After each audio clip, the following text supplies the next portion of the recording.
So guys, ito na naman tayo ngayon. Tatry natin gumamit ng blackhead.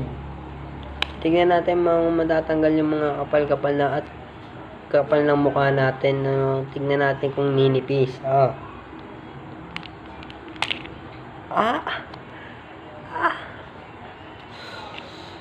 Sakit ng ngipin ko doon, mga kabungal.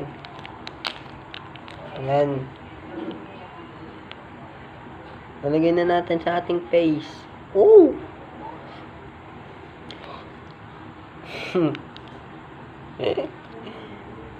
Mukha tayong gorilla doon .